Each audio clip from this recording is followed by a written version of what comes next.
tem essa história de um cara que fez a foto do Ayrton. Não sei se foi um cara que estava dentro do hospital ou antes. E vieram vender e a equipe falou não. Pra que eu vou mostrar o Ayrton todo... Ah, mas existe a foto do Ayrton Senna morto? Tem essa história desse jornalista, uma história bem crível, pelas fontes, assim. Desse fotógrafo, que teve o acesso a um cara que fotografou e mandou pra ele, e ele tentou vender. E as televisões falaram não. Vamos lembrar que em 94 não tinha celular, então uma imagem, o registro de imagem era muito mais difícil. E as televisões falaram, por que eu vou mostrar o Ayrton Senna morto? Em que estado?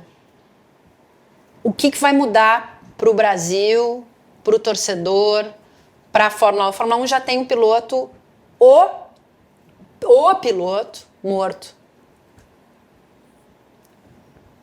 A mim, como jornalista, não ia me... Eu não ficaria, assim, contente de fazer isso ou realizada. Não, eu acho que isso agora faz sentido tu me dizendo isso, porque tu colocou o Senna no meio e eu faço um paralelo ao Schumacher. Eu tenho certeza que os alemães ou os Senna, não, cara, tá bom, não preciso saber. Não quero ver. Assim como eu não quero ver o Senna morto. Exato. Eu quero guardar a imagem do Senna. Exato. Eu acho que agora ilustrando fez mais sentido ainda, sabe? É você pensar num ídolo seu, num alguém da sua família. Você já sabe que morreu, já tá horroroso. Por que você quer ver a pessoa sem olho, sem dente, sem, sei lá, com cano? Porque não precisa ver. Não precisa. Quem decide isso é quem consome. Eu posso olhar, eu posso não olhar. Eu falei, mas eu, como alguém que vai mostrar, também posso decidir. Entendeu? É a mesma coisa que tu botar uma coisa que pode fazer mal para as pessoas para vender e aí tu fala, bom, tu decide. Uma coisa pode fazer muito mal, né? Sim, claro. Não é só botar açúcar ou não sei o quê. É tu botar... a meu ver, é botar cocaína. Sim, claro. Um troço de dizer, tu consome ou não. Não, eu não quero botar. Sim, é isso. É bem isso aí. Já dei vários furos, mundiais, inclusive. Diz vamos ver. Foda, que tu te orgulha pra caralho. O maior furo que tu deu. Eu tenho que me lembrar agora, mas eu dei alguns, assim. Eu dei quando o Jean Todt disse que ia sair da Ferrari. A equipe deu... o Jaime, na época, tinha um cara dentro do tribunal quando o Alonso e a McLaren estavam sendo julgados por aquele caso de espionagem com a Ferrari. A gente deu antes de todo mundo. Mas várias declarações assim. Por exemplo, o Verstappen dizer não é uma coisa assim, tenho grande orgulho, mas foi para mim que ele falou que ele era belga e não holandês há 500 mil anos. Ele estava subindo assim no Grande Prêmio de Spa. Eu falei, e aqui para você, né? Você tem uma torcida e tal. Ele ainda não era campeão mundial. Eu falei, porque eu nasci aqui e tal. Aí ficou todo mundo. Como assim? Porque ele ainda estava crescendo, entendeu? Então tem algumas coisas, tem entrevistas incríveis, assim, com o Hamilton, por exemplo. Quando eu perguntei para ele, eu falei, eu te acompanho desde sempre, né? Porque, na verdade, eu comecei meio no mesmo ano, assim, meio junto, assim. E aí eu vi várias fases dele. Eu vi ele primeiro, né, o que vai dar, depois eu vi ele brigando, aí eu vi ele conquistando, aí eu vi ele conquistando de novo, virando grande, vi ele se revoltando, vi ele se amadurecendo e vi ele resolver começar a falar sobre racismo, que era um troço que nunca ninguém tinha falado. Eu disse, tu passou um tempão da tua carreira sem tocar nesse assunto. Por que tu resolveu tocar? Não ficou com medo? E ele me disse, eu estava morrendo de medo, Mariana. Em várias situações você via minha voz tremendo. Mas eu tinha que falar. Então você vê um cara que eu pensei agora num palavrão aqui, mas assim, o cara que é foda pra caralho. Dizer assim, ou até hoje é difícil pra mim, Porque ele foi contra o status quo, ele foi contra uma... Hoje, depois que a coisa está feita, parece fácil.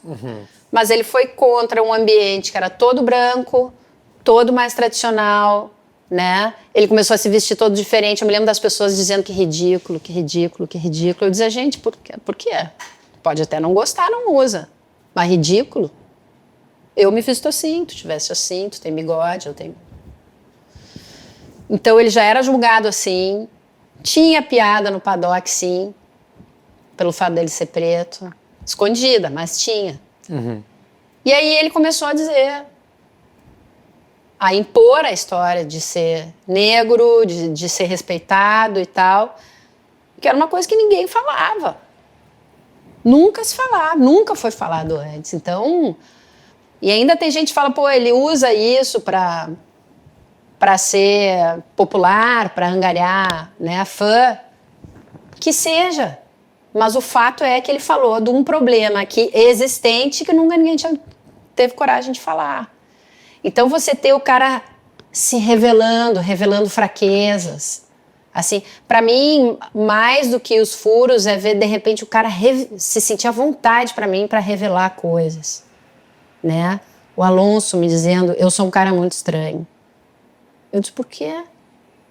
Ah, porque eu faço lista de tudo, todo o tempo. Eu tô sempre fazendo lista, até quando eu tô de férias, eu faço lista, eu sou neurótico com os horários, as coisas que eu tenho que fazer. Você vê o cara assim, você vê o Alonso, que é o todo-poderoso, que é bravo, que responde torto, que não sei o quê, que na pista é, né? Bicampeão, Alonsão, aí o Alonsão dizendo pra você, eu sou um cara estranho, eu faço lista até no meu, né, nas minhas férias. Sim. Fazer isso. Então isso me dá um prazer imenso. Primeiro, porque o cara sente a vontade de se revelar. E segundo, que eu consigo fazer o cara que está em casa olhar para o Alonso e dizer, que nem eu, sabe? Ou... Se torna um cara muito identificável. Então essas coisas vão me dando um prazer assim grande, né? E claro, então o cara sai de uma classificação e fala, isso aí não valeu, por causa... Ele sabe, dá um... Sim. Foi pra ti que ele falou, né? Então, eu acho que essas coisas são mais importantes e fazem a diferença do que o revelar. Para mim, isso é uma curiosidade mórbida que eu não quero ser a pessoa que vai alimentar. Se for outro que botar, beleza. Não vou gostar, mas não vou ser eu quem vai fazer isso. Tu não quer ser a portadora. Por que isso? Não vai fazer diferença para ti, não vai fazer diferença para quem está em casa, não vai fazer diferença para o esporte. Se fosse mudar alguma coisa para o esporte, é outra história. Não vai. E para a família dele vai fazer uma diferença monstruosa. Para que eu vou causar isso? O Mari, para nós finalizar, a gente tem chance de ter um piloto... Vencedor? Campeão? Tu falou o nome do... Gabriel Bortoleto. Isso. E tem o Drogovic, não? Tem o Drogovic também. Mas o Drogovic é piloto ainda... Reserva, né? É o piloto de... Se chamava antes piloto de teste, mas agora já não tem mais teste, é o piloto de desenvolvimento, né? Ambos têm potencial. O Drugo, infelizmente, está numa posição... Difícil. Ele tá numa sinuca de bico ali, porque ele é um cara rápido, ele é comprometido, a equipe adora ele, mas ele tem o filho do dono e o bicampeão mundial. Exato. E é isso, tá? E aí a gente tem o Gabriel, que tá chegando, né? Fez o primeiro ano de Fórmula 3, venceu. Foi campeão. Primeiro ano de Fórmula 2, foi campeão. E aí ele chega para a Sauber, uma nova equipe que é a Sauber Audi, ele vai ter que construir a equipe junto, que é uma coisa positiva também. Isso é bom. Porque tu está chegando dentro de uma equipe que está sendo construída junto contigo, né? Agora, ele talvez não tenha um carro já super competitivo, porque ninguém sabe, né? Mas o potencial físico e mental eu acho que ele tem. Porque eu já vi ele sob pressão e ele consegue entrar num modo menos emocional e mais focado. Ele consegue direcionar a emoção dele.